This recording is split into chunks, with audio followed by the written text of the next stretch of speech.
flesh may fail me, but God, you are my portion and my strength. Lord, I worship you, my Almighty God. I exalt your name, the highest in my life. Oh Lord, no one else but you. You're the only one where I belong.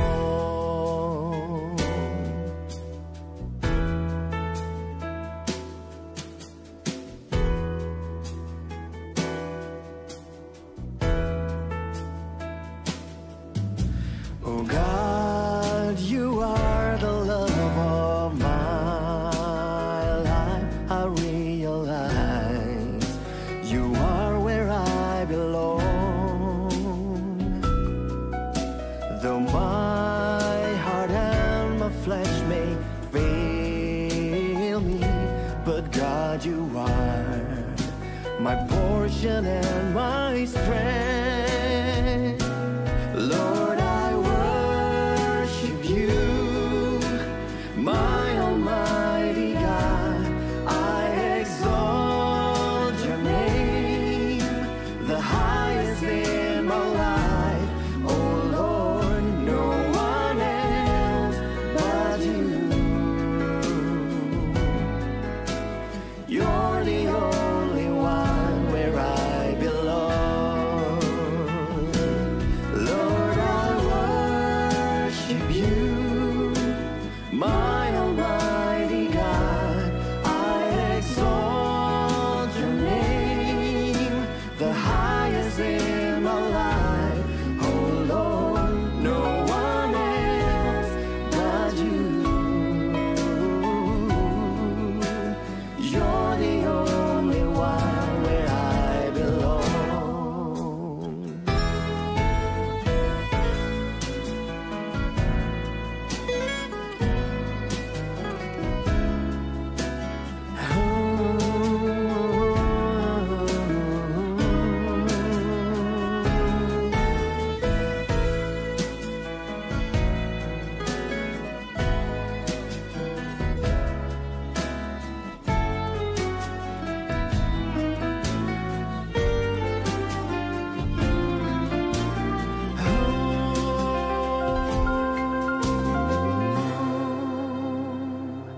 Lord, I worship you, my Almighty God. I exalt your name, the highest in my life. Oh Lord, no one else but you. You're the only one where I belong. Lord, I worship you, my Almighty God.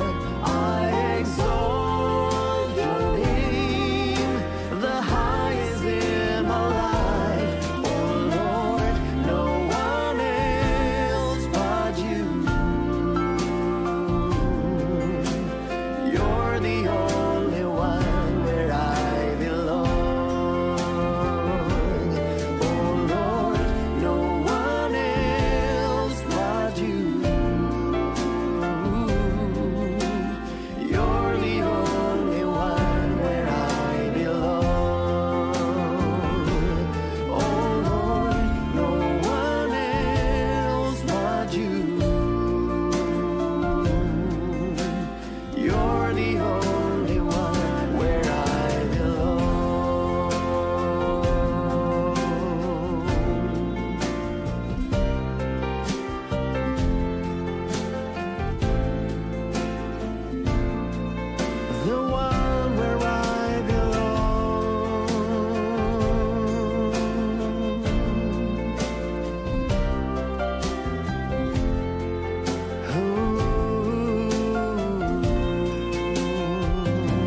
Shalom semuanya, shalom, welcome home.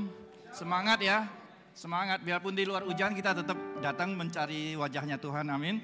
Ya, saya juga mau mengucapkan welcome home bagi yang mengikuti secara online. Biarpun kita kepisah oleh jarak, tapi hadirat Tuhan bisa menjamah kita dimanapun kita berada, amin. Dan juga saya menyambut jemaat yang baru pertama kali hadir bersama dengan kita, Saudara J. Ferry.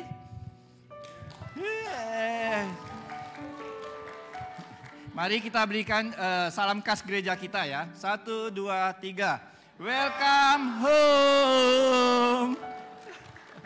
Terima kasih ya untuk Saudara Ferry yang sudah datang bergabung dengan kita. Dan untuk informasi lebih lanjut mengenai gereja kita, mungkin setelah ibadah bisa datang ke welcome lounge kita yang ada di belakang. Amin. Dan di gereja kita ada komunitas rohani yang kita adakan di setiap hari di tengah minggu, yaitu kita namakan dengan Connect Group ya, atau CG. Yaitu di mana kita dimuridkan, kita digembalakan, dan kita tumbuh bersama di dalam kasih Tuhan Yesus ya.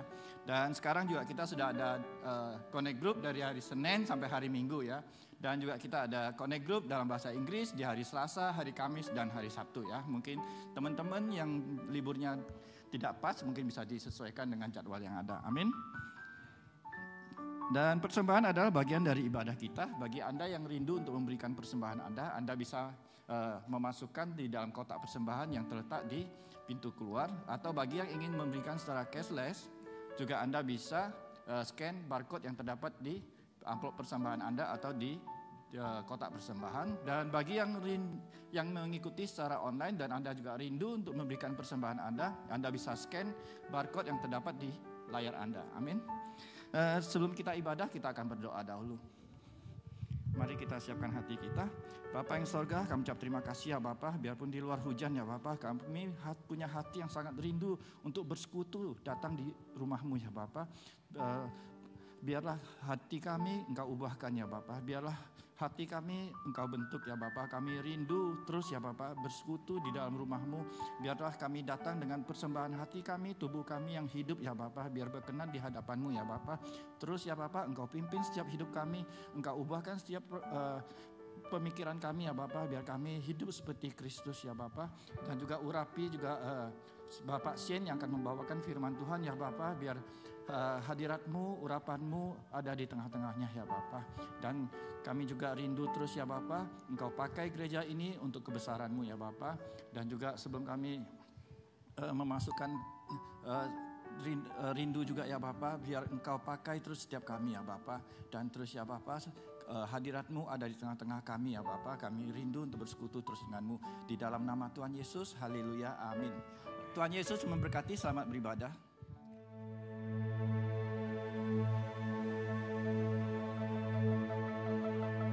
Perubahan di alam nyata dimulai dari perubahan di dalam alam roh.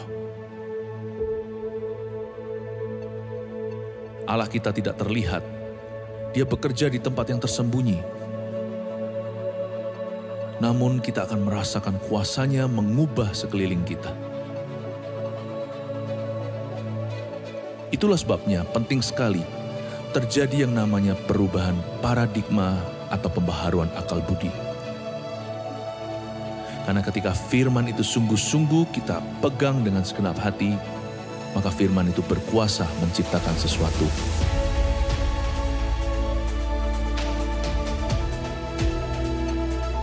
Di tahun ini, ketika pergeseran besar terjadi di dunia, akan ada orang gagal baru dan akan ada orang berhasil baru.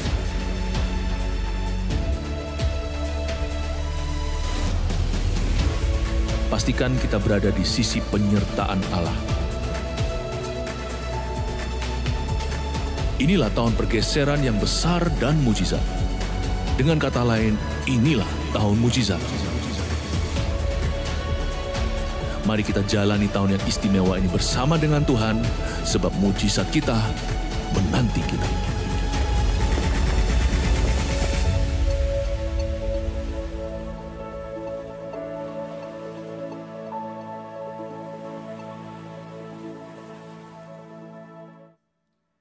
Shalom semuanya yang siap menyembah Tuhan. Kami undang untuk bangkit berdiri dan berikan semangat untuk Tuhan Allah kita.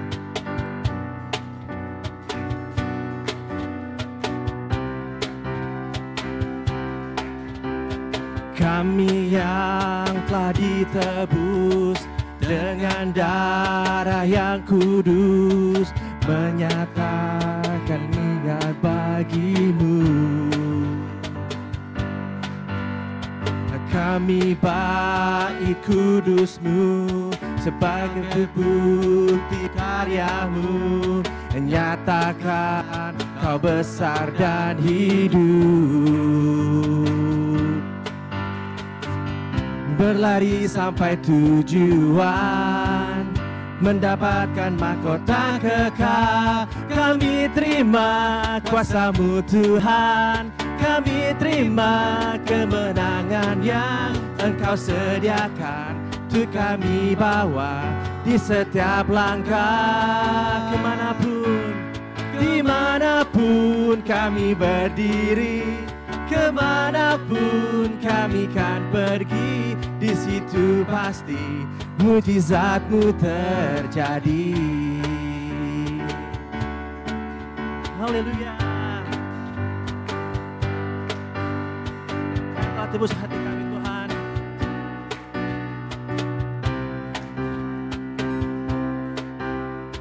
Kami yang telah ditebus dengan darah yang kudus, angkat pujian bagi-Mu. Kami bait kudus-Mu Tuhan, kami bait kudus-Mu sebagai bukti karya-Mu, nyatakan Kau besar dan hidup. Berlari Tuhan, berlari sampai tujuan, mendapatkan mahkota kekal. Kami terima kuasa-Mu Tuhan, kami terima kemenangan yang Engkau sediakan untuk kami bawa di setiap langkah. Dimanapun kami berdiri, kemanapun kami kan pergi, di situ pasti mujizat-Mu terjadi. Berikan tepuk tangan yang berkas.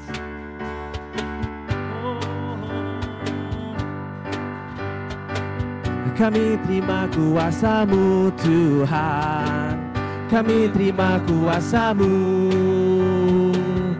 berlari sampai tujuan, mendapatkan mahkota kekal. Kami terima kuasa-Mu Tuhan, kami terima kemenangan yang Engkau sediakan untuk kami bawa di setiap langkah. Dimanapun Tuhan, dimanapun kami berdiri, kemanapun kami kan pergi, di situ pasti mujizat-Mu terjadi. Di situ Tuhan, di situ pasti mujizat-Mu terjadi.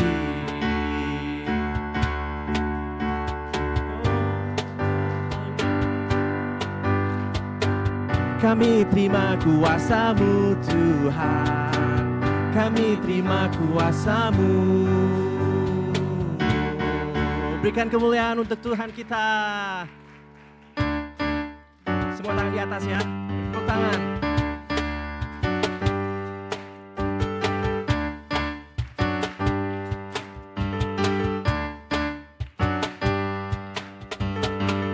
Ketika dalam tekanan, ku akan bertepuk tangan, ku memilih untuk bernyanyi. Ku buang keluh kesahku, gantikan dengan pujian, ganti ratap dengan tarian. Kan ku angkat sekarang korban pujian, walau di tengah badai, dengan imanku akan berkata, hai jiwaku, oh, janganlah engkau gelisah. pujilah namanya yang mulia. Jangan menyerah, tetap berharap dan bersyukur, sebab Yesus penolong yang sejati. Tolong dari awal ya. Ketika dalam tekanan, ku akan bertepuk tangan, ku memilih untuk bernyanyi. Buang keluh kesahku, ku buang keluh kesahku, gantikan dengan pujian, ganti ratap dengan tarian.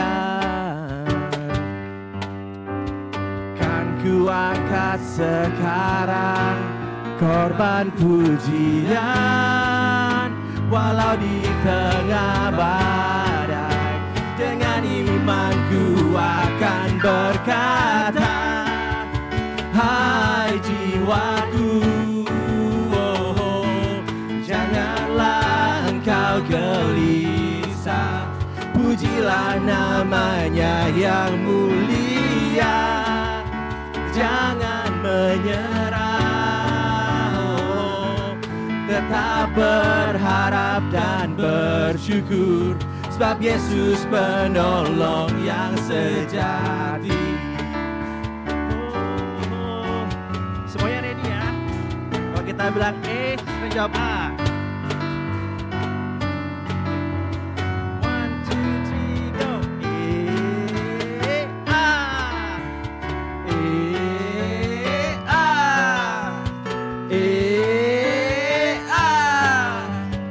E, A. Oh, hai jiwaku, janganlah engkau gelisah, pujilah namanya yang mulia. Jangan menyerah, tetap berharap dan bersyukur, sebab Yesus penolong yang sejati. Hai jiwaku, janganlah engkau gelisah, pujilah namanya yang mulia. Jangan menyerah, tetap berharap dan bersyukur, sebab Yesus penolong yang sejati. Tetap berharap dan bersyukur, sebab Yesus penolong yang sejati. Haleluya, haleluya, haleluya, haleluya. Berikan kemuliaan buat Tuhan sekali lagi. Engkau baik Tuhan, Engkau baik. Jemaat, silakan untuk duduk kembali. Terima kasih Tuhan, Kau yang telah tebus dosa kami. Siapakah aku Tuhan, sehingga Kau indahkan, Kau jadikan biji matamu dan kesayanganmu.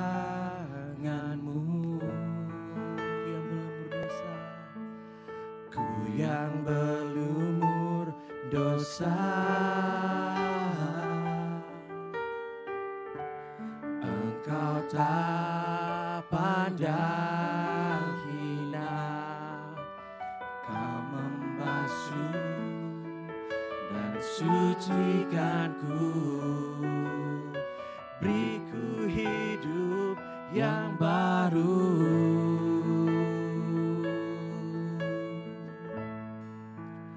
Hanya karena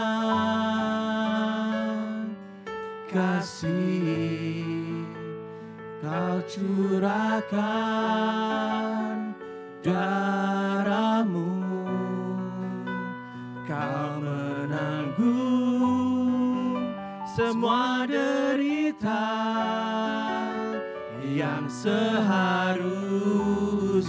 ku terima. Oleh karena salibmu,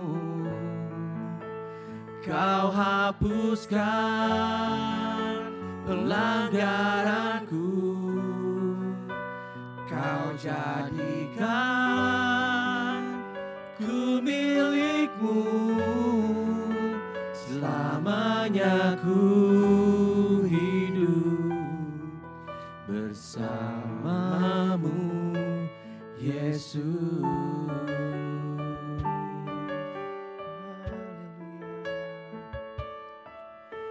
Siapakah aku, Tuhan,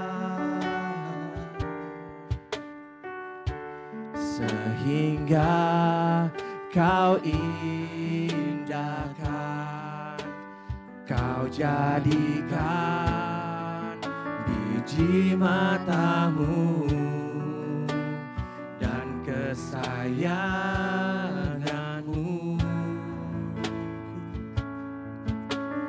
Ku yang berlumur dosa,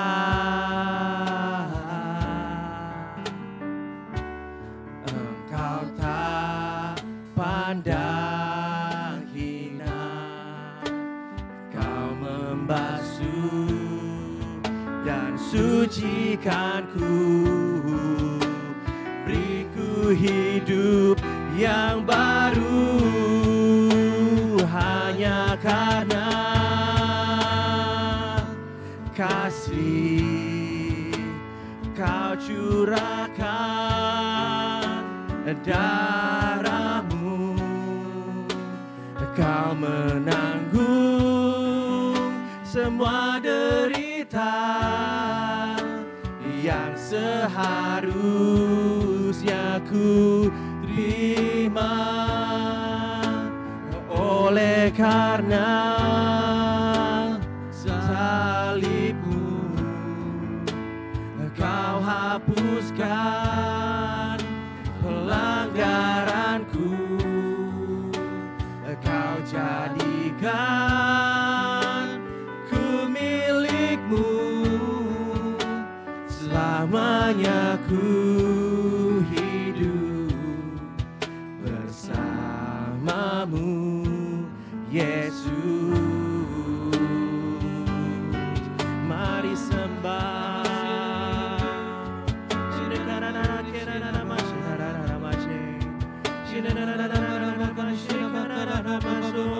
Hanya karena kasih Tuhan,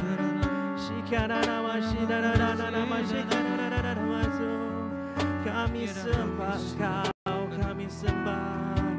Oh Tuhan, ku berterima kasih untuk pengorbananmu Tuhan. Oh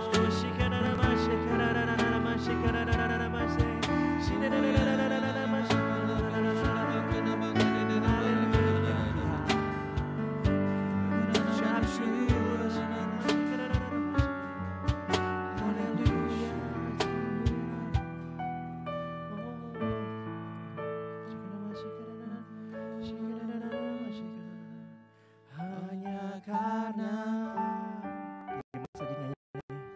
kasih curahkan darahmu, Kau menanggung semua derita yang seharusnya ku terima. Oleh karena salibmu Tuhan, salibmu, Kau hapuskan pelanggaranmu, Kau jadikan ku milikmu,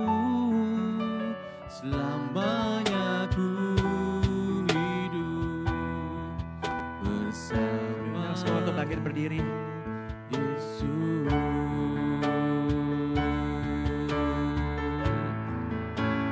hanya karena kasih Kau curahkan darahmu, Kau menanggung semua derita yang seharusnya ku terima. Oleh karena salibmu Kau hapuskan pelanggaranku, Kau jadikan ku milikmu, selamanya ku hidup bersamamu, Yesus. Selamanya ku hidup, selamanya ku hidup, oh Tuhan, selamanya ku hidup bersamamu, Yesus. Semua angkat tangan ke atas, ku sembah.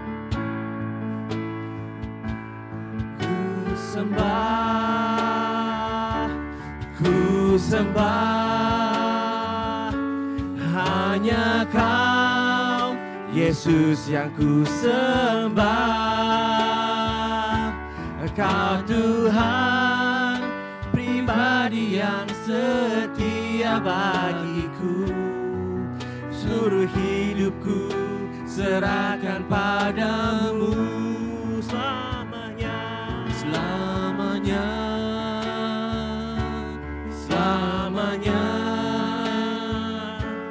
Kau Tuhan bertata selamanya.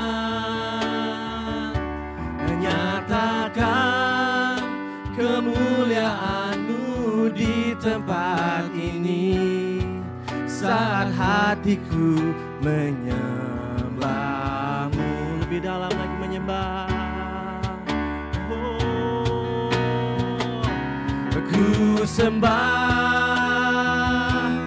Ku sembah, hanya Kau, Yesus, yang ku sembah. Kau Tuhan pribadi yang setia bagiku, seluruh hidupku serahkan padamu selamanya.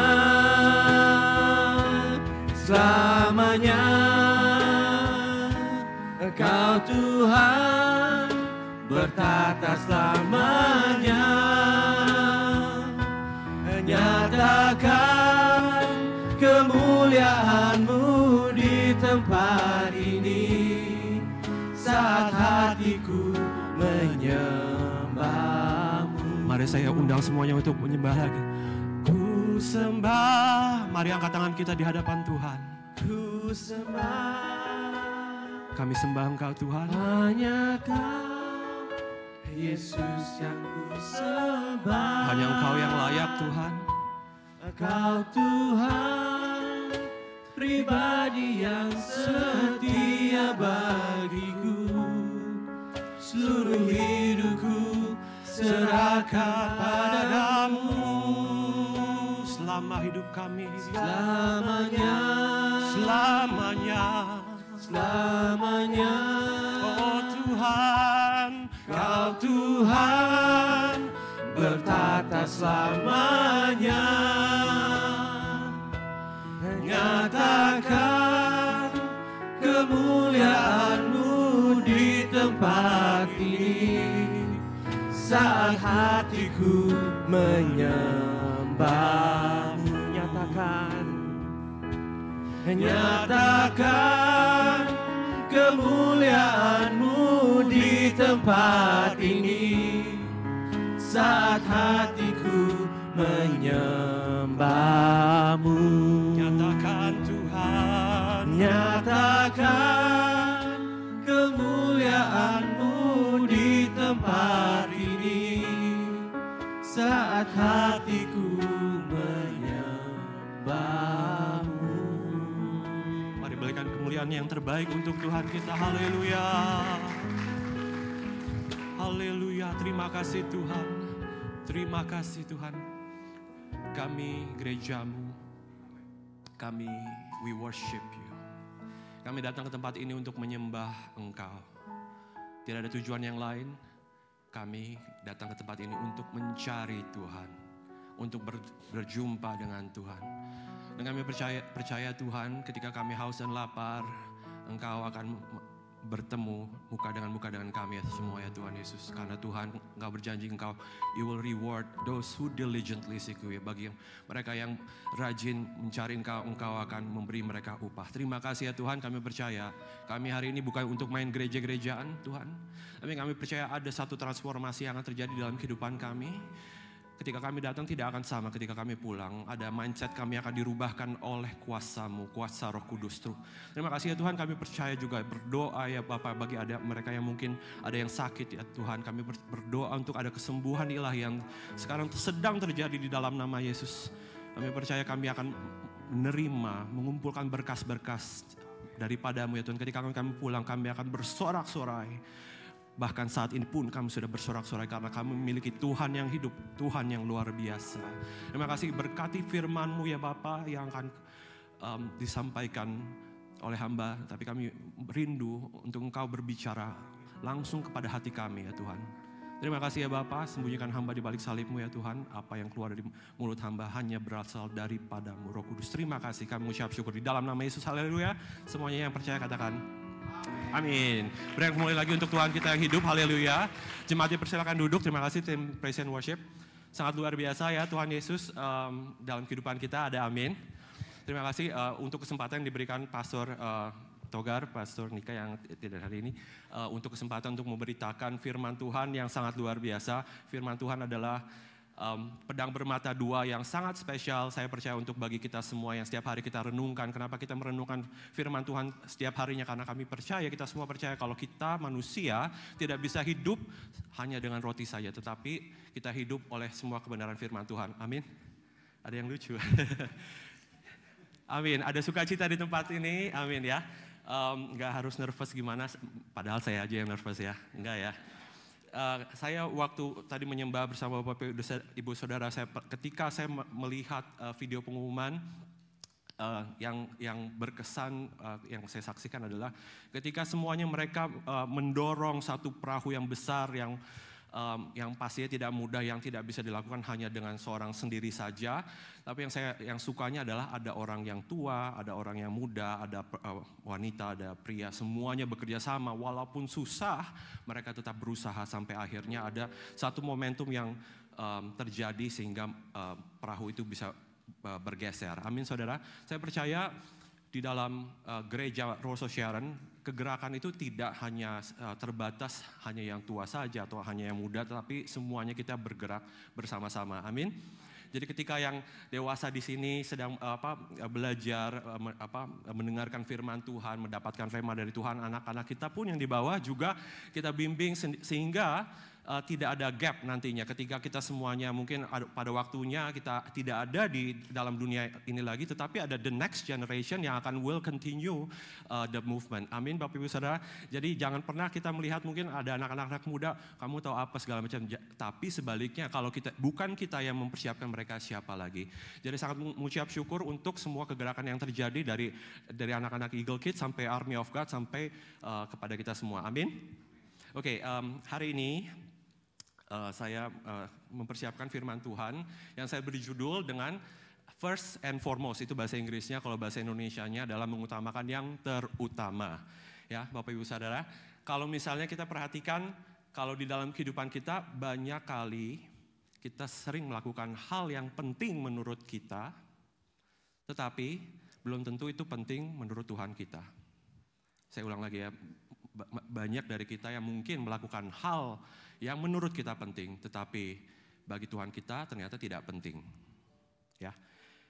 Seringkali kita melakukan sesuatu dengan kesibukan, sudah buang waktu, buang energi dan lain sebagainya, tetapi setelah ditinjau dari ke belakang, ternyata banyak energi yang sudah dibuang tetapi dampaknya atau impactnya itu tidak sesuai dengan apa yang sudah kita pikirkan atau bayangkan.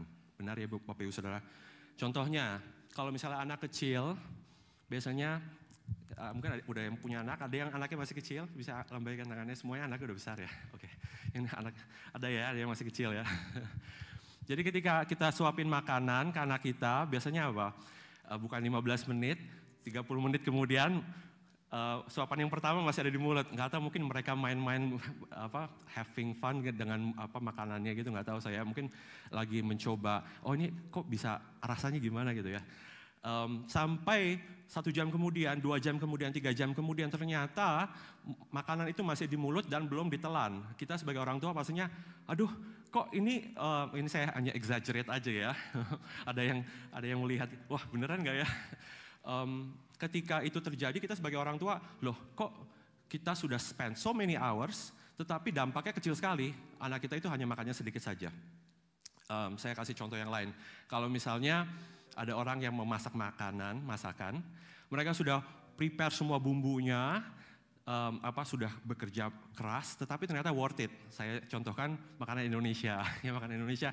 Ada yang bilang kalau buka restoran Indonesia itu ternyata, aduh repot banget, bumbunya dari A sampai Z hanya untuk bikin satu makanan yang simple gitu ya.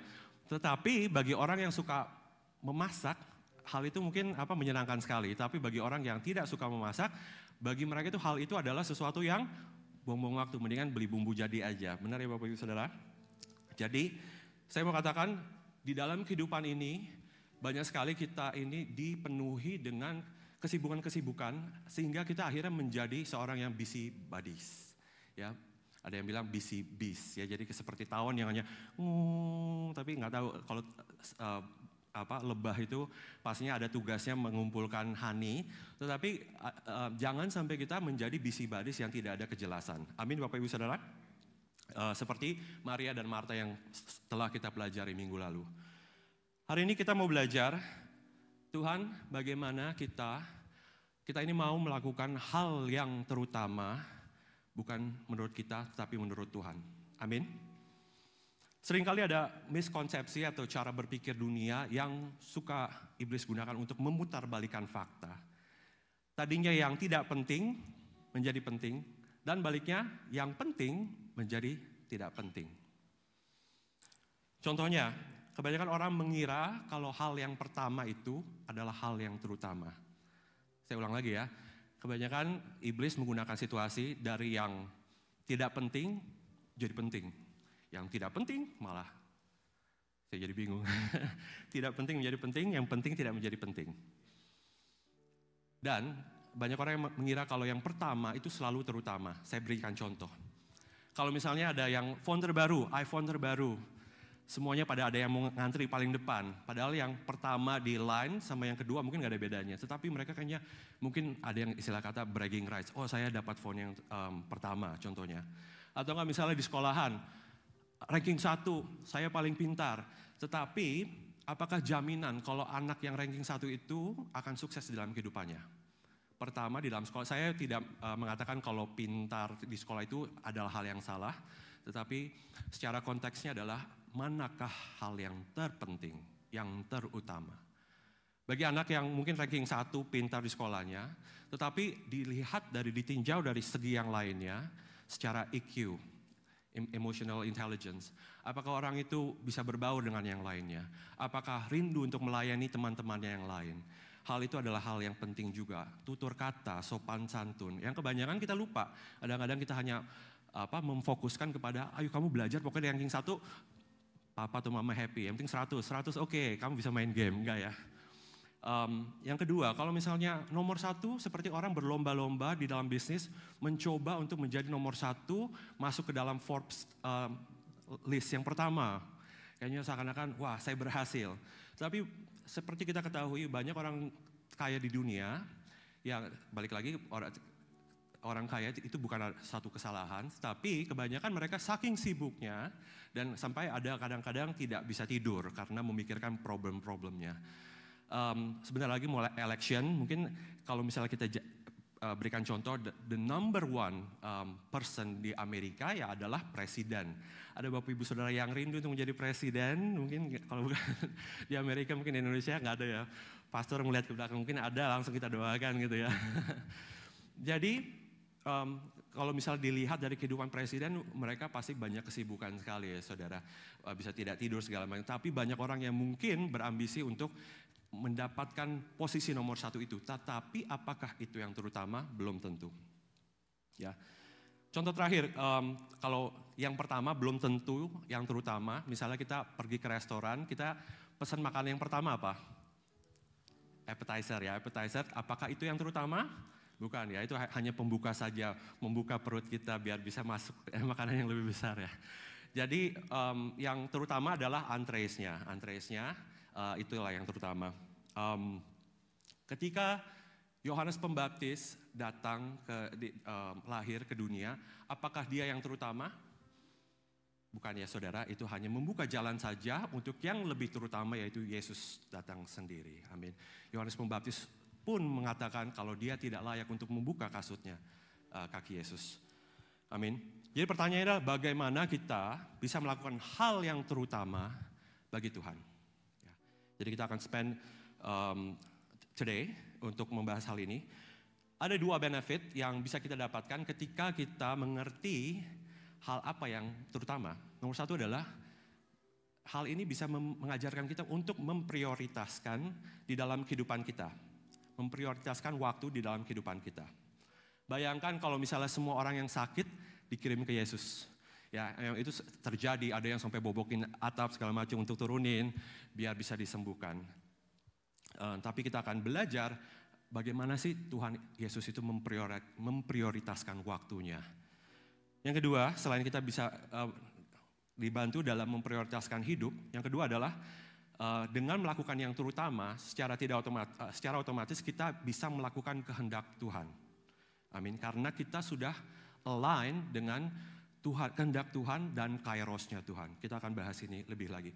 Mari bisa ditayangkan di multimedia. Kita akan sama-sama baca dari Yohanes ayat 11. Yohanes 11, mari kita baca semuanya bareng-bareng. Ayat 1 sampai 3, 1, 2, 3. Ada seorang yang sedang sakit, namanya Lazarus. Ia tinggal di Betania, kampung Maria dan adiknya Marta. Maria ialah perempuan yang pernah dengan minyak mur dan menyekanya dengan rambutnya. Dan Lazarus yang sakit itu adalah saudaranya. Kedua perempuan itu mengirim kabar kepada Yesus, Tuhan, dia yang engkau kasihi sakit. Ya, stop sampai situ dulu, nggak apa-apa ditayangkan aja. Kita bisa belajar, kalau tadi kan saya sebutkan Maria dan Marta, waktu minggu lalu kita sudah belajar Maria yang mengambil keputusan untuk duduk di kakinya Yesus, sementara Marta sibuk. Ya, Maria yang sama adalah yang ayat 2, ialah perempuan yang meminyaki kaki Tuhan dengan buli-buli yang mahal, dan murid-murid Yesus yang lain ini pemborosan, tapi Maria lakukan. Jadi ini Marianya yang sama, dan mereka itu ternyata saudara ya, Maria, Marta, dan Lazarus. Ya, lanjutkan ke ayat yang keempat.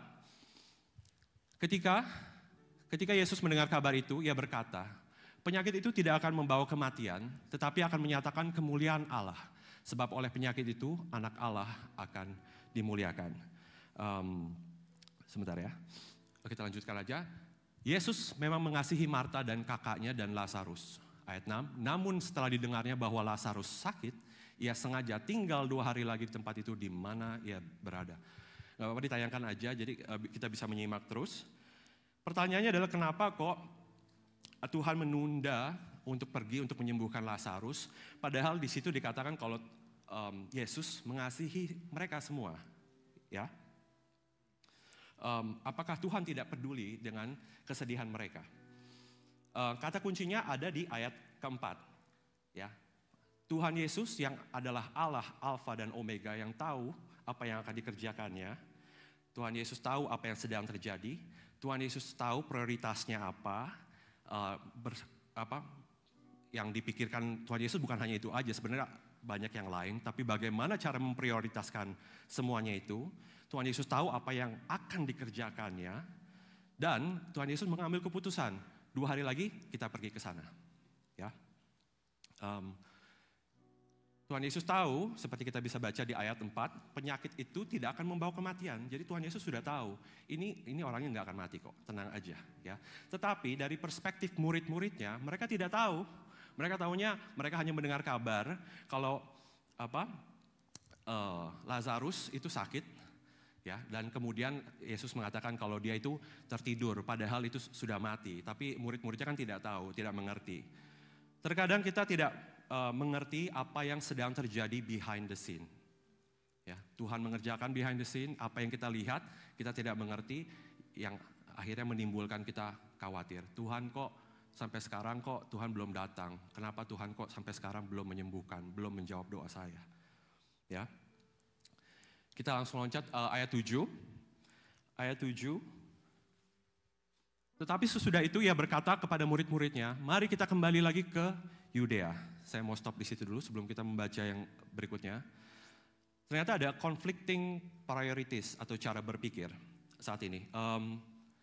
Yesus baru datang dari Yudea dan menyatakan, saya ini anaknya Allah gitu. Dan orang-orang Yahudi saat itu tidak suka, makanya mereka dibilang kamu blasphemy. Kamu menyatakan diri kamu itu Tuhan, blasphemy. Makanya dilempar batu, ya. Dia 7, saya tidak tampilkan semuanya, tapi saya mau ceritakan saja. Yesus mau kembali, tapi murid-muridnya bingung. Tuhan, kita baru aja di sana dilemparin batu, tetapi kenapa Tuhan mau kita balik lagi ke sana? Ya, Tuhan nggak salah nih, manusia mulai berpikir. Tuhan nggak salah nih prioritasnya.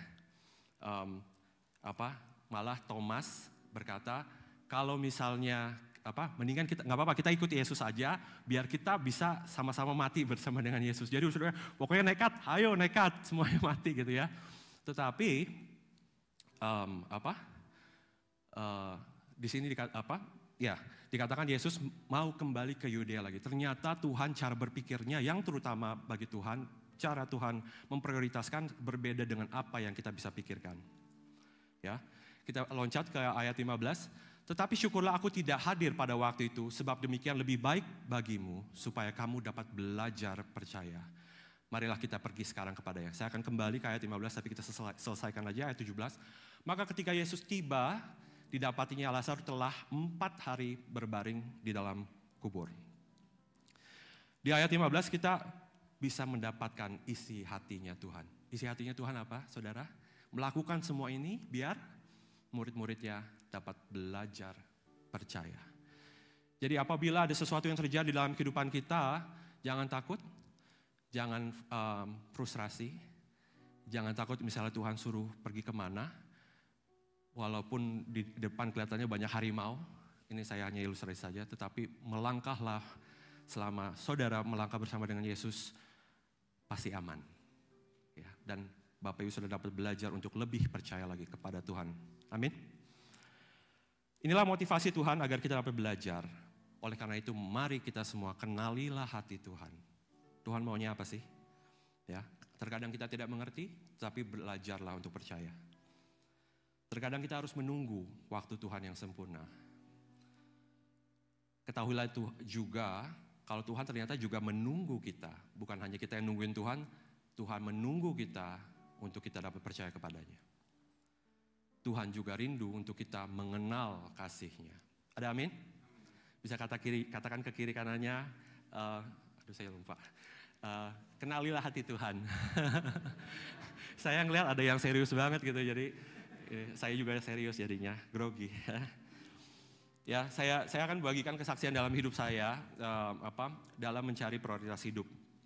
Waktu itu saya sempat selesai kuliah. Saya dulu ambil sekolah sumber daya manusia, human resource. Dan setelah selesai kerja, saya ambil magang. Habis itu dari magangnya di hire untuk full time. Tetapi ada satu kejadian di mana di perusahaannya itu mereka itu menemukan salah satu karyawannya mencuri menggunakan company credit card untuk membeli barang-barang gitu. Akhirnya diketemukan oleh Human Resource dan akhirnya orangnya dipecat. Dan akhirnya saya orang yang baru masuk ke company akhirnya disuruh ada dual duty lah, mesti kerjain apa yang dikerjakan juga. Dan saya orangnya nggak suka kerjaan itu karena misalnya, pensil, misalnya contohnya pensilnya udah habis. Aduh, saya orangnya secara memori mungkin tidak seperti Bapak Togara, ya, Pastor Togara. Jadi, ini pensilnya berapa? Aduh, saya aja lupa tadi pagi makan apa gitu, enggak. Jadi, sangat bagi saya ini sangat sulit sekali untuk melakukan kerjaan itu. Akhirnya saya memutuskan, aduh saya nggak tahan lagi, saya harus berhenti kerja. Dan saat itu saya melayani di sekolah minggu, jadi membuat saya berpikiran dengan pikiran saya sendiri, Tuhan pasti mau saya bekerja di dalam bidang edukasi. Karena saya senang juga waktu itu mengajar kepada anak-anak yang kecil, anak-anak muda kayak gitu. Dan akhirnya saya mencoba search untuk informasi, gimana caranya untuk bisa balik lagi ke sekolah untuk belajar edukasi. Saya apply. Akhirnya saya submit resignation letter saya. Saya berhenti, saya udah happy banget pokoknya. Aduh, akhirnya saya tidak harus menghitung pensil lagi gitu. Akhirnya dapat jawaban baliknya, ternyata tidak diterima masuk ke dalam program education ini. Ya, akhirnya saya bingung, saya melongo, semuanya pada bingung kali ngeliatin saya. Terus kamu mau gimana? Ya sudah, nggak apa-apa, saya sudah submit resignation letter. Akhirnya saya berhenti. Panjang cerita, lain kali kesempatan. Cuma yang saya mau ajarkan adalah bagikan. Ketika kita tidak mengerti rencana Tuhan, kita coba dengan pikiran kita gimana caranya, akhirnya ujung-ujungnya kita banyak terbuang waktu, banyak melakukan hal yang tidak sesuai dengan kehendak Tuhan. Benar ya Bapak Ibu Saudara? Doa saya untuk hari ini, saya percaya tahun ini adalah great shifting, tahun great shifting and great shift and great miracles. Akan seperti tema bulan ini akan terjadi shifting di dalam mindset kita dari yang dunia menjadi mindset kerajaan surga. Amin. Bapak Ibu Saudara, mungkin ada yang anak-anak sekolahan yang mungkin lagi bertanya-tanya, saya mau ngapain dalam kehidupan saya, jurusan apa yang harus saya ambil. Marilah bertanya kepada Tuhan. Bagi Bapak Ibu Saudara yang mencari pekerjaan, Tuhan, saya membutuhkan pertolongan daripadamu untuk saya bisa mencari pekerjaan. Mungkin ada Bapak Ibu Saudara yang mau merindukan untuk berbuka bisnis juga segala macam, bisa menanyakan kepada Tuhan, akan terjadi great shifting yang terjadi ketika mindset kita sudah berubah. Amin. Oke. Balik lagi, kita memiliki Tuhan Alfa Omega yang bisa melihat jauh ke depan. Oke, kita sudah belajar mengenai kairos dan isi hati Tuhan, waktu Tuhan yang paling tepat. Ada 3 hal apa saja yang bisa kita lakukan untuk mengutamakan yang terutama, first and foremost. Yang pertama adalah bisa multimedia, menyelaraskan. Yang pertama yang perlu kita lakukan adalah menyelaraskan cara berpikir kita dengan cara Tuhan. Bagaimana kita dapat menyelaraskan cara berpikir kita? Tidak jauh, tidak lepas dari firman Tuhan. Ya, nggak ada di layar, tapi saya akan bacakan 2 Timotius 3:16. Segala tulisan yang diilhamkan Allah memang bermanfaat untuk mengajar, teaching, untuk menyatakan kesalahan, rebuking. Ya, firman Tuhan juga bagus sekali untuk kalau salah perlu untuk di-rebuke. Kalau misalnya makanan tidak sehat, langsung bukannya enyah gitu ya, makanan yang tidak baik enyah gitu ya. Di-rebuke menggunakan firman Tuhan sangat baik untuk menyatakan kesalahan. Kalau kesalahan itu ngapain disimpan-simpan? Justru mesti dinyatakan dan dibuang, bukan untuk menghakimi tetapi untuk dibenarkan. Amin. Memperbaiki kelakuan setelah sudah tahu salah mana, course correction. Oke, ini harusnya begini. Oke, kita jalan lagi ke arah yang benar. Dan yang terakhir adalah untuk mendidik training. Ya. Dengan mempelajari firman Tuhan, kita bisa mengerti, tadi balik lagi, isi hati Tuhan. Kita mengerti watak Tuhan. Contohnya, kalau ternyata Tuhan itu orangnya tepat janji. Waktunya mungkin tidak terburu-buru, seperti Ismail dan Ishak. Ya, jangan terburu-buru. Ada waktu Tuhan yang terbaik, tapi Tuhan tetap pegang janjinya kalau Abraham akan dimultiplikasi. Firman Tuhan kita juga belajar, jangan menganggap remeh sesuatu kepercayaan yang Tuhan sudah berikan. Contohnya Esau dan Yakub. Ya, Esau tidak menganggap hak sulungannya berharga, ditukerin sama apa, saudara? Sop merah. Ya, kita belajar semua itu dari apa? Firman Tuhan. Contohnya hatinya Tuhan untuk bangsa-bangsa. Jangan memanggil orang unclean. Ketika Tuhan memberikan penglihatan kepada Petrus, oh ternyata Tuhan itu juga sayang sama orang-orang seperti ini. Ya. Dan yang terakhir, ketika Tuhan memilih seorang pemimpin, Tuhan tidak melihat dengan rupa apa yang manusia biasa lihat. Ketika memilih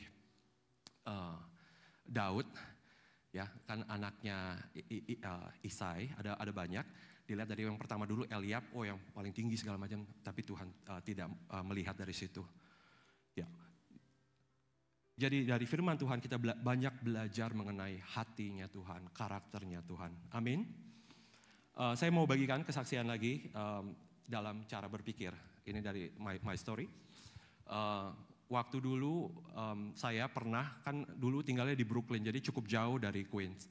Jadi waktu itu saya sudah selesai dari mungkin kebaktian anak muda di Queens, lagi pulang ke Brooklyn cukup jauh jaraknya, 1 jam setengah. Jadi habis itu sampai di Brooklyn mesti naik bus lagi ke arah rumah saya. Jadi naik subway, sudah sampai di stopannya, turun, saya ngeliat, oh bus saya ada di situ.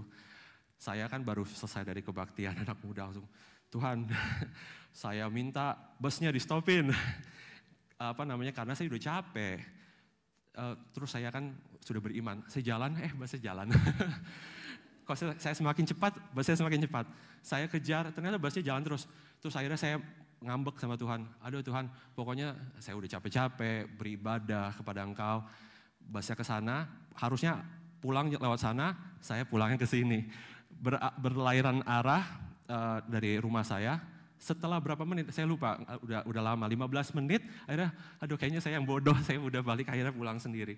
Itu saya mau ilustrasikan bagaimana cara berpikir kita yang kadang-kadang seharusnya kita yang menjadi followers of Jesus, tetapi kenapa kita menjadikan Jesus followers of me, benar? Saya percaya hidup kita semua sedang mengalami diproses, saya pun juga termasuk. Hal-hal apakah atau bagian manakah yang Tuhan sedang kerjakan di dalam kehidupan kita, yang kita perlu selaraskan dengan cara kerja Tuhan, that we need to align with His will. Jangan kita kekeh, tetapi kita harus memiliki hati yang mau dirubah. Amin. Yang pertama tadi, bagaimana cara kita menyelaraskan cara berpikir, nomor 1 dengan belajar firman Tuhan, merenungkan firman Tuhan. Yang kedua adalah taat. Mari kita buka di 1 Samuel 15 ayat 22. Ada di multimedia.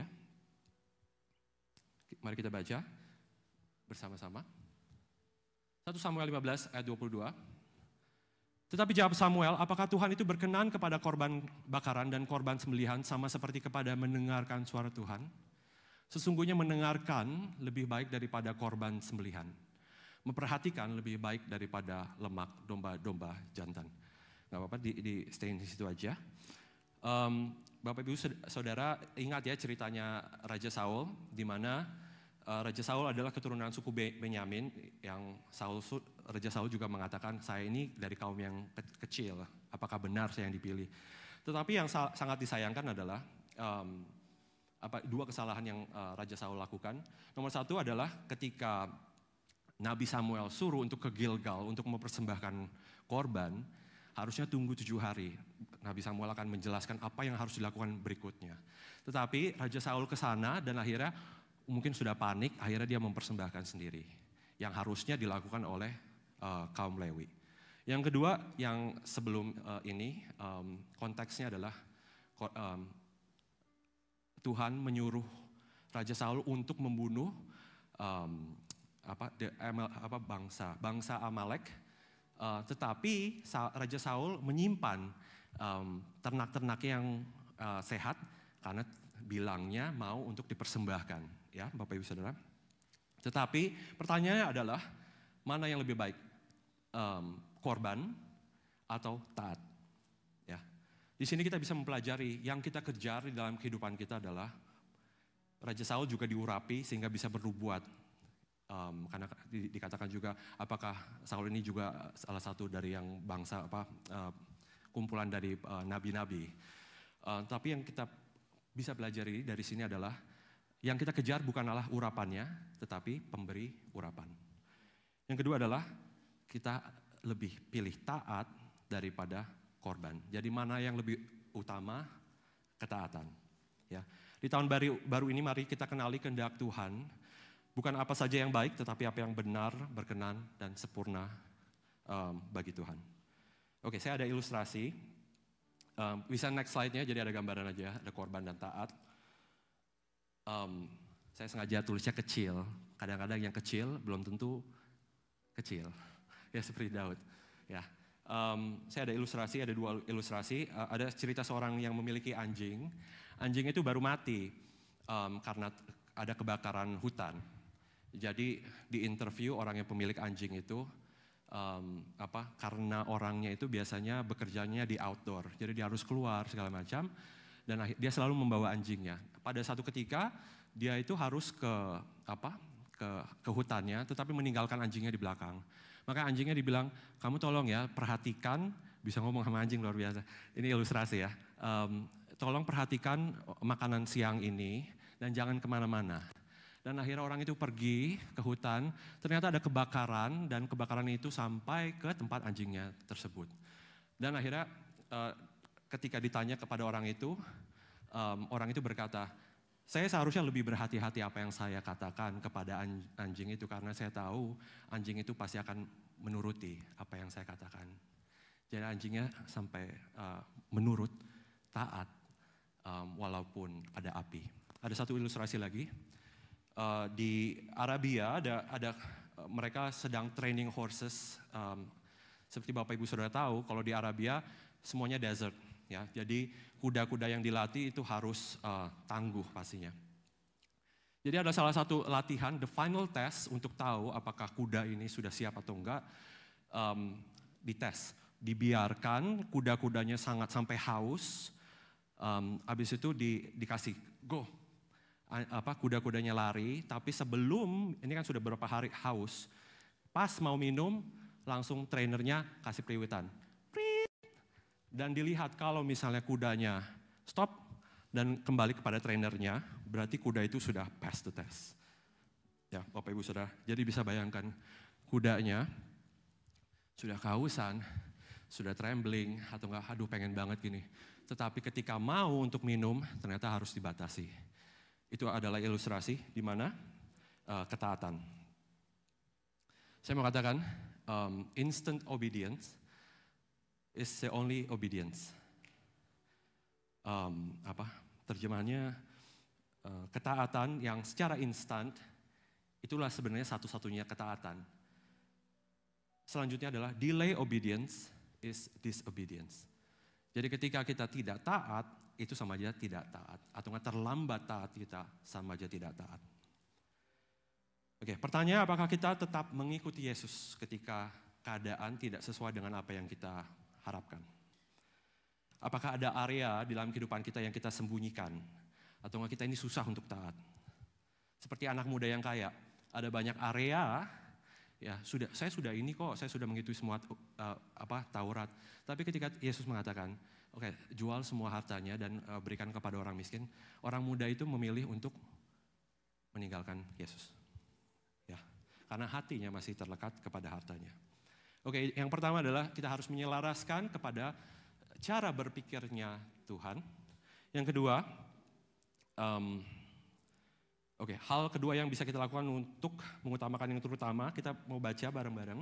Matius 18, next slide. Oke, ini saya berikan konteksnya. Ketika Petrus bertanya kepada Yesus, Tuhan, sampai berapa kali saya harus mengampuni saudaraku jika ia berbuat dosa terhadap aku? Dan Yesus berkata kepadanya, ayat 22, Yesus berkata kepadanya, bukan, aku berkata kepadamu, Tuhan sampai berapa kali aku harus mengampuni saudaraku jika ia berbuat dosa terhadap aku? Sampai 7 kali, tanda tanya. Ayat 22, bukan, aku berkata kepadamu, bukan sampai 7 kali, melainkan sampai 70 kali 7 kali. Sebab hal kerajaan surga seumpama seorang raja yang hendak mengadakan perhitungan dengan hamba-hambanya. Ayat 24, setelah ia mulai mengadakan perhitungan itu, dihadapkannya kepada seorang yang berhutang 10.000 talenta. Bapak Ibu Saudara mungkin familiar sama cerita ini, di mana yang 10.000 talenta ini akhirnya sudah diampuni, tetapi dia pergi kepada orang yang berhutang kepadanya 100 dinar, tetapi pokoknya kamu harus bayar gitu ya, tidak fair.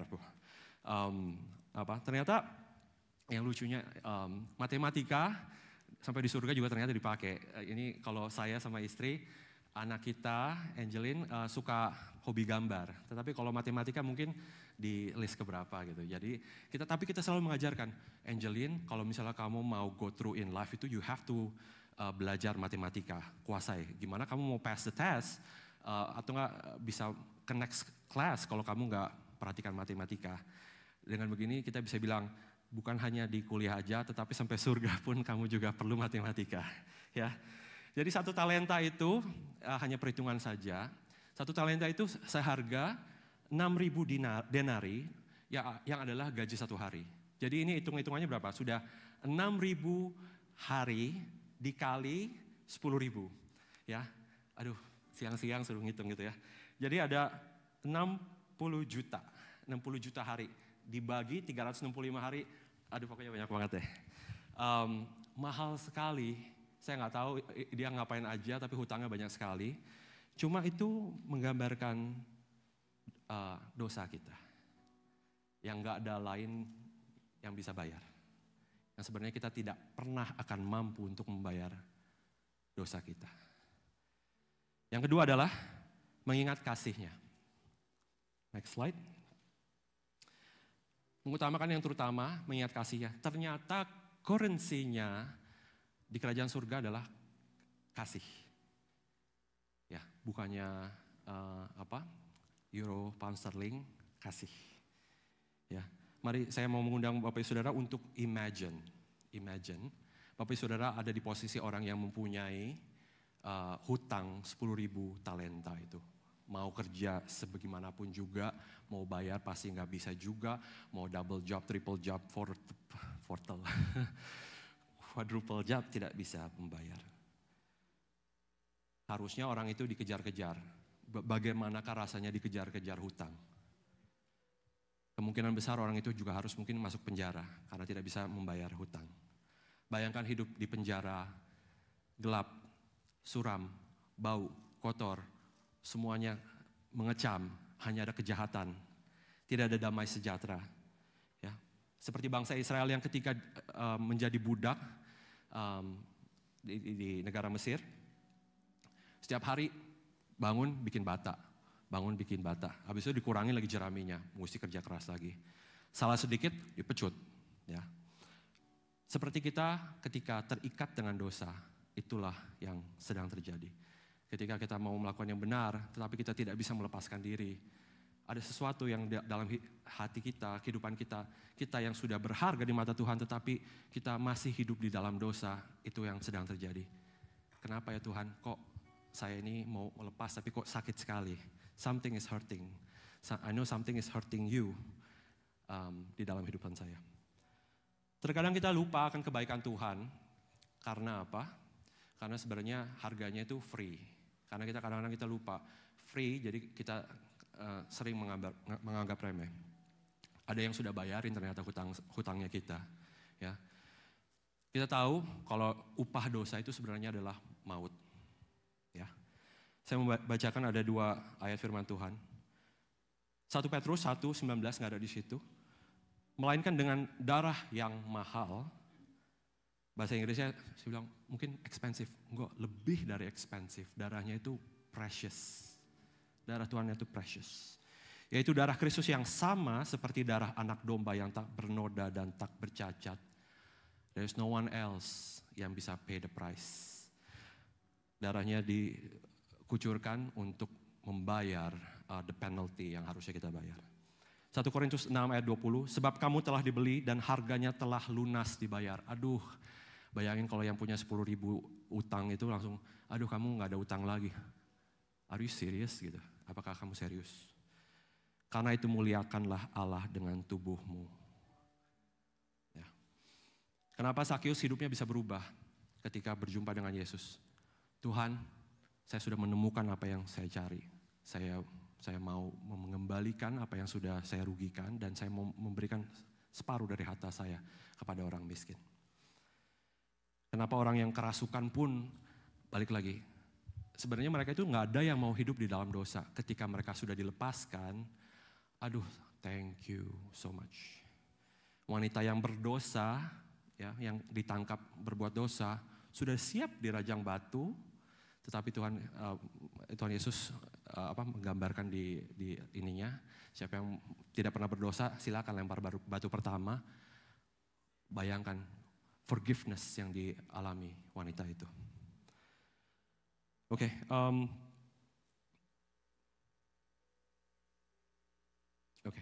Kita membaca yang berikutnya, di slide-nya ada.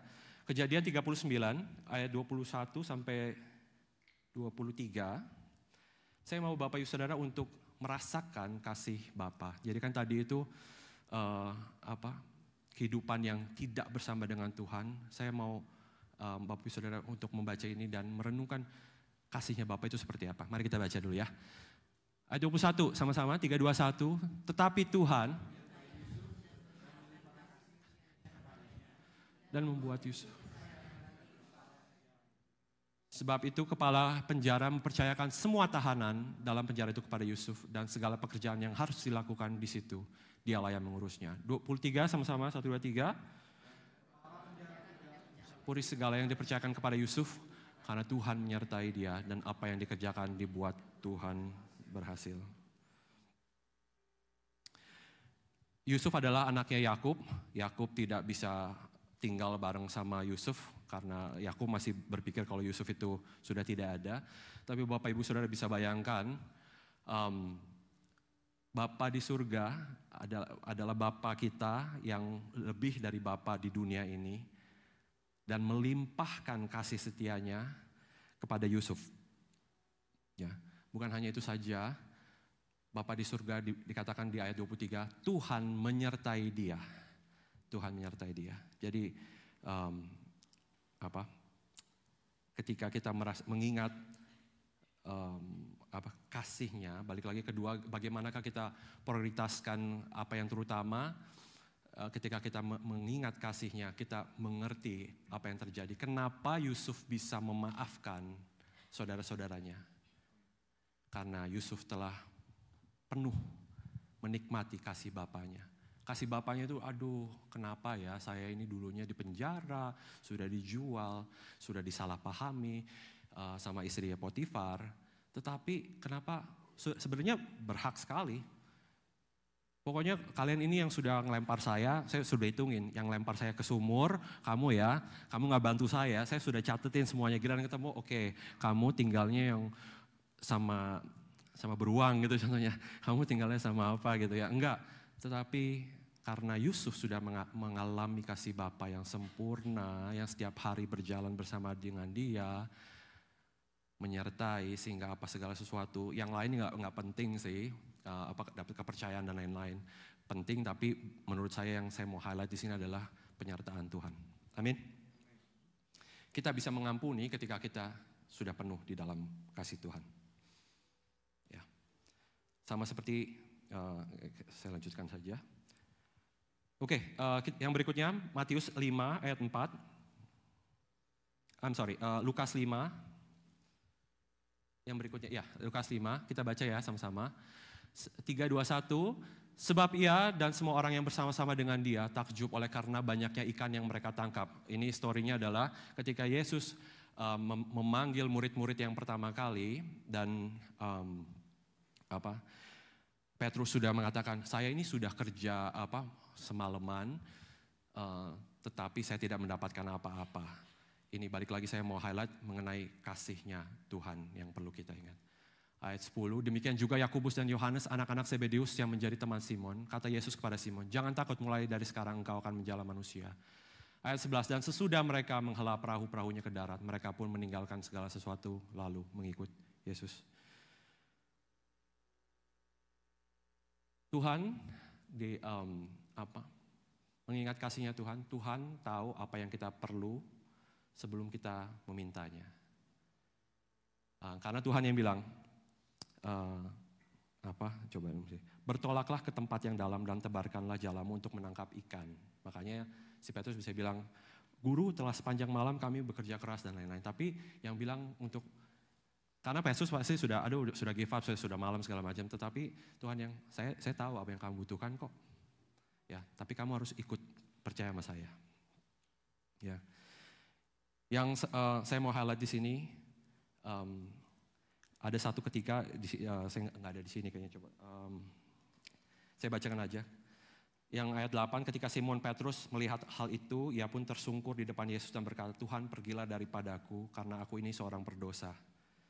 Ya, jadi yang paling penting bukannya pertanyaannya kenapa Petrus dan teman-temannya itu bisa meninggalkan segala sesuatu lalu mengikuti Yesus. Ya, Bapak Ibu Saudara, saya mungkin saya tidak mengerti industri penelayanan. Tetapi saya menikah sama orang yang lahirnya dari yang berhubungan dengan penelayanan juga. Jadi saya banyak dengar gitu, suka dengar. Kadang itu istri saya bilang, oh iya, kalau nelayan ini contohnya mereka itu butuh perahu, butuh juga net, dan juga kalau misalnya keluar nggak dapat ikan, umpan, mereka pulang bisa rugi, benar Bapak Ibu Saudara.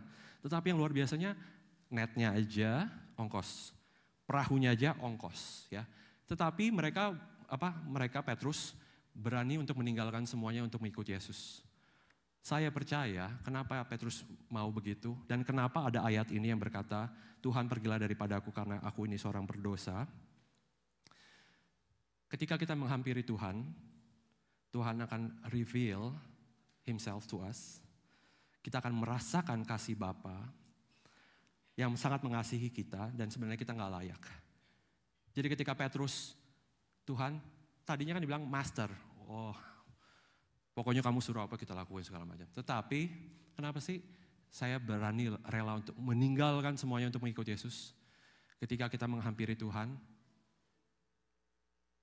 saudara akan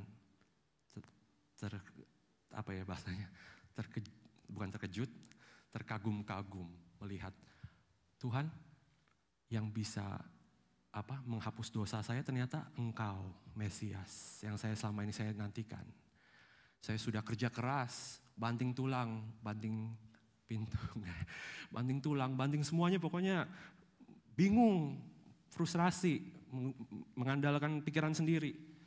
Tapi ketika kita mengenal Tuhan, aduh, pokoknya Tuhan mau apa, saya ikutin deh. Karena apa? Saya sudah nggak sanggup, misalnya contohnya gitu ya. Tuhan mau mengangkat hidup Petrus.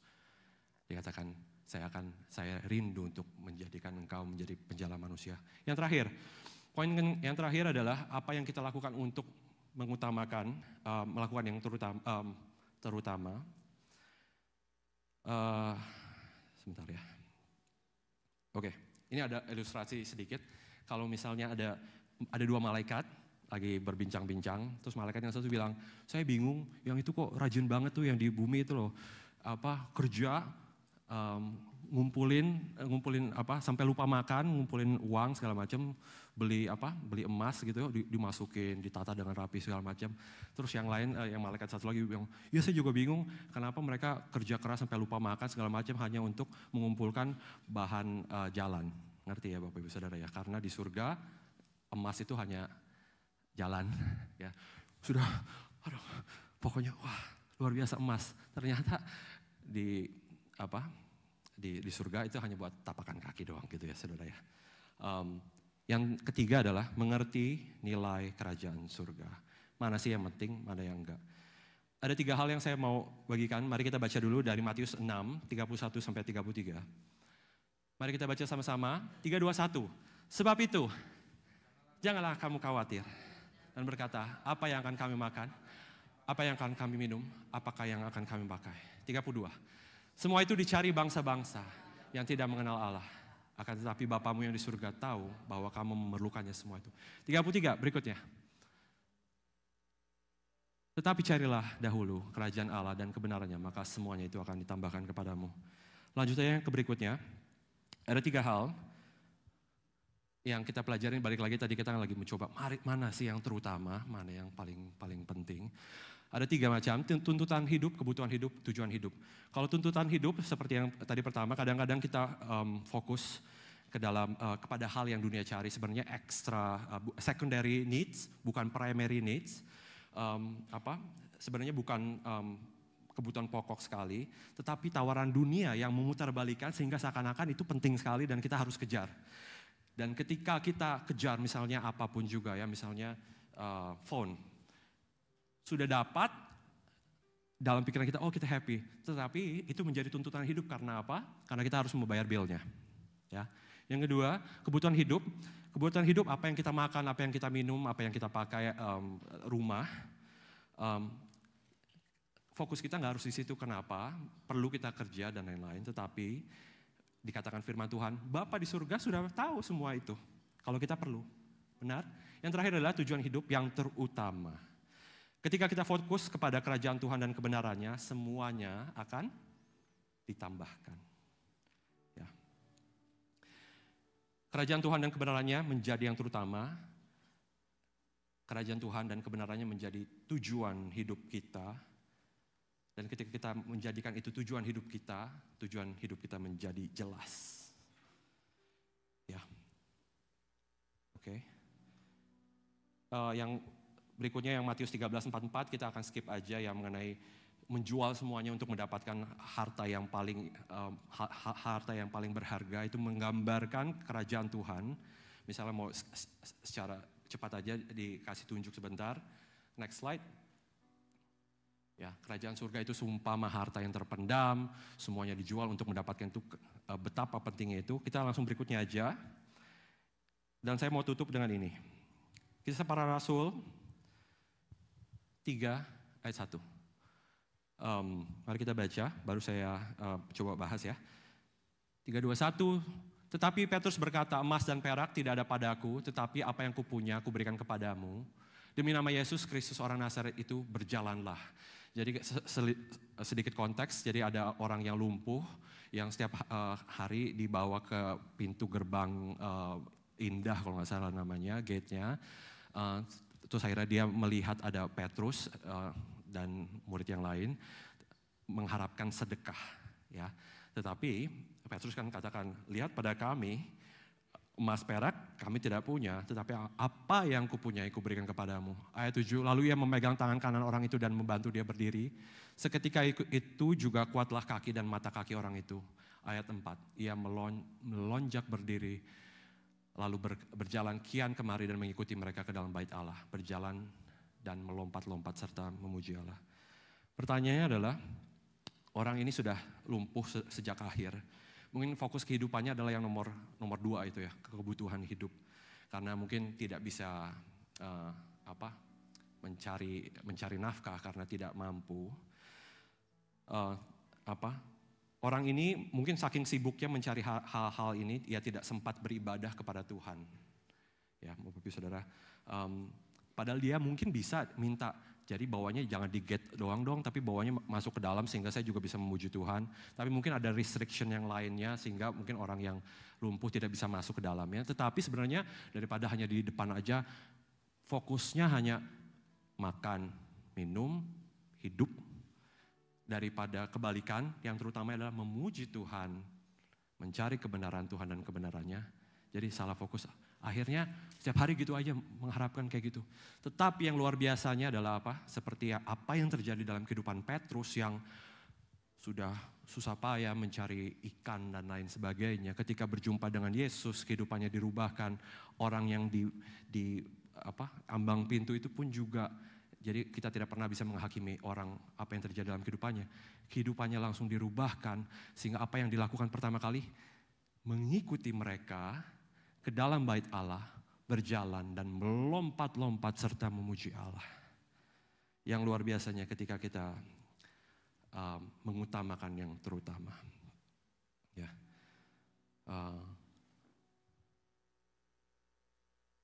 Oke.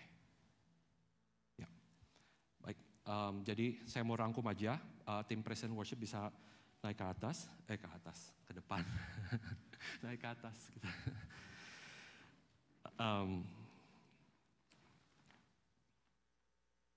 Ada tiga hal dalam mengutamakan yang terutama. Yang pertama adalah menyelaraskan cara berpikir kita dengan cara Tuhan, mindset kita dirubahkan. Yang terutama adalah cara berpikir Tuhan, bukan cara berpikir kita. Yang kedua adalah mengingat kasih-Nya, mengukur segala sesuatu dengan kasih Tuhan. Ya, betapa besar kasih Tuhan, betapa panjang dan lebarnya kasih Tuhan, sehingga memudahkan kita untuk memaafkan orang lain, memudahkan kita untuk reach out kepada orang-orang yang terhilang, mengutamakan yang terutama. Yang ketiga, mengerti nilai kerajaan surga, mana sih hal yang penting, mana yang perlu dilakukan. Jangan terlalu fokus sama yang dunia sudah putar balikan, yang penting menjadi tidak penting. Yang tidak, sudah sore gitu ya, hilang semua. Yang penting menjadi tidak penting, yang tidak penting menjadi penting. Gak apa-apa, itu perlu direnungin lagi. Tetapi yang luar biasanya adalah, gitu. Mari kita nyanyikan pujian ini. Maafkan saudara. Mari kita berdoa, mari kita memuji Tuhan. 3 menit ke depan ini, biarkan Tuhan berbicara kepada kita masing-masing. Biarkan firman Tuhan yang sudah dibagikan bisa tertanam dan kita mengerti. Tuhan memberikan pengertian sehingga kita mengerti apa yang harus kita lakukan. Mari kita nyanyikan.